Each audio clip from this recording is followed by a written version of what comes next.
नमस्कार दोस्तों, आपका हमारे YouTube चैनल भक्ति ज्ञान त्योहार में स्वागत है। आज मैं आपको संकटा माता की एक सास और बहू की बहुत ही सुंदर कहानी सुनाने जा रही हूँ।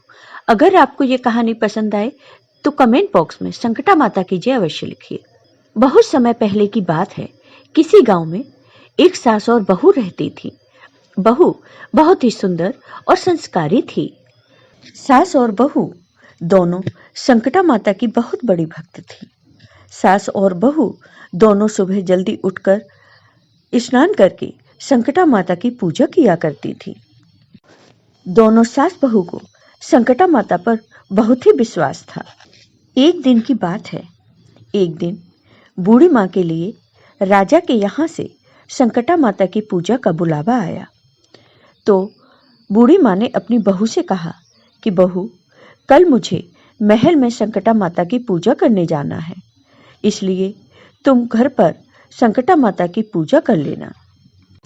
तो बहू ने कहा कि माँ जी, क्या मैं भी आपके साथ राजमहल में संकटा माता की पूजा के लिए चल सकती हूँ? वहां पर बहुत सी सुहागिनें औरतें आएंगी और संकटा माता की कथा कही जाएगी। यह सब सुनकर वहां बहुत अच्छा लगेगा। तो सास ने कहा, बहू, मैं जा तो रही हूँ राजमहल में, तुम वहां जाकर क्या करोगी? तुम घर पर ही संकटा माता की पूजा कर लेना और घर के काम काज करना और घर के सारे काम निपटा लेना। बहू ने कहा, ठीक है माँ जी, आप जाइए, मैं घर के सारे काम कर लूंगी।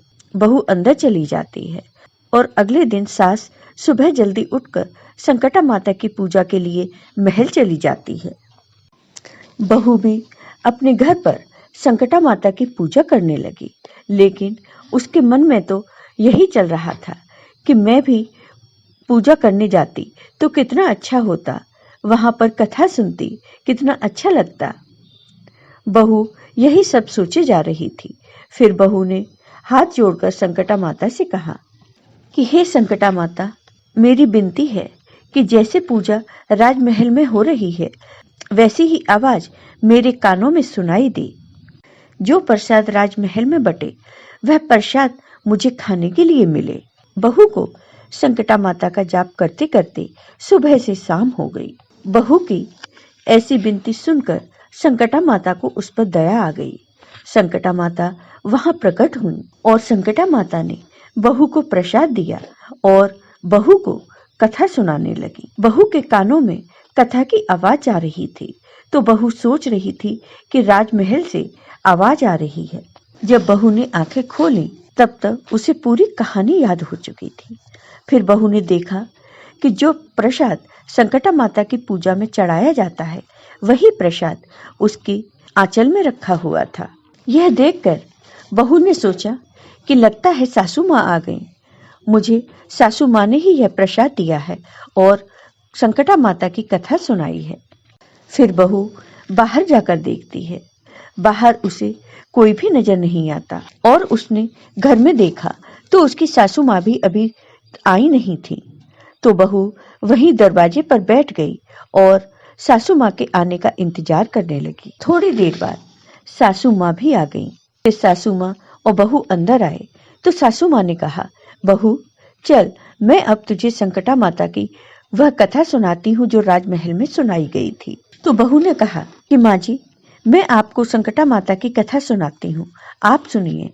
और बहू वही कथा जो संकटा माता ने उसे सुनाई थी, वह अपनी सास को सुना देती है और वह प्रसाद लाकर सास को दे देती है।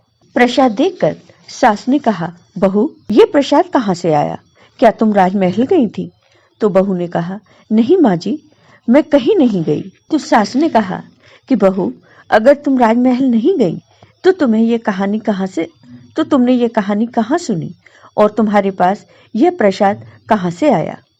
तो बहू ने अपनी सास को सारी बात बता दी। माँ जी, मुझे तो लगता था कि आपने कहानी सुनाई है और प्रसाद आपने ही दिया है, लेकिन अब मैं समझ गई हूँ कि मुझे संकटा माता ने ही कहानी सुनाई थी और उन्होंने ही मेरे आंचल में यह प्रसाद दिया है। बहू की बातें सुनकर सास ने कहा, बहू मुझे क्षमा कर दो, अब मैं जहाँ भी संकटा माता की कथा सुनने जाऊंगी वहां तुम्हें साथ लेकर जाऊंगी। इसके बाद से सास जब भी कहीं संकटा माता की पूजा के लिए जाती तो अपनी बहू को साथ ले जाती थी। दोस्तों, अगर सच्चे मन से पूजा की जाए तो संकटा माता जरूर उसकी मुराद पूरी करती हैं। जय हो संकटा माता की। आपको ये वीडियो पसंद आया हो तो कमेंट बॉक्स में कमेंट करके जरूर बताइए। साथ ही मेरे वीडियो को ज्यादा से ज्यादा शेयर करिए। धन्यवाद दोस्तों।